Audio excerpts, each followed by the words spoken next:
Sementara itu, Saudara, Puskesmas Kecamatan Ingin Jaya Aceh Besar melakukan vaksinasi polio bagi calon jemaah haji yang akan berangkat tahun ini.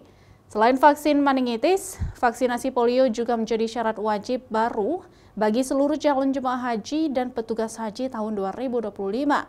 Saat ini stok vaksin polio di Puskesmas mencukupi.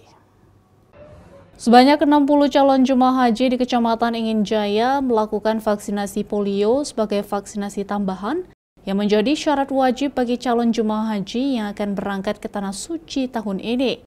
Saat ini jumlah stok vaksin polio di Puskesmas tercukupi. Kegiatan vaksinasi akan dilakukan selama 2 hari, namun jika ada calon jemaah haji yang berhalangan hadir, akan ada layanan susulan dari pihak Puskesmas. Selain pemberian vaksin polio, calon jemaah haji juga diberikan vaksinasi influenza.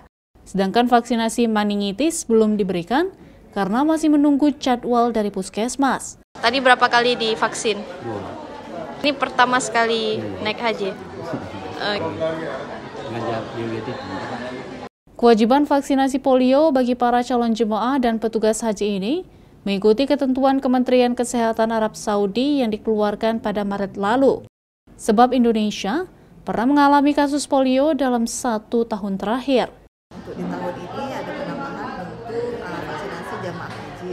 Sebelumnya hanya influenza, di tahun ini ada influenza dengan polio dan meningitis. Vaksinasi tambahan itu polio. Untuk pelaksanaannya kita 2 hari ini dengan besok, tetapi bila ada jamaah yang berhalangan atau ada lansia yang berhalangan, kita bisa menyusul dan kita buka setiap hari kapan ada waktunya dari jamaah untuk vaksinasi. Vaksin polio ini diberikan secara gratis. Vaksin ini harus diberikan paling lambat 2 hingga 4 minggu sebelum keberangkatan ke Tanah Suci. Nova Misayanti, Kompas TV, Banda Aceh.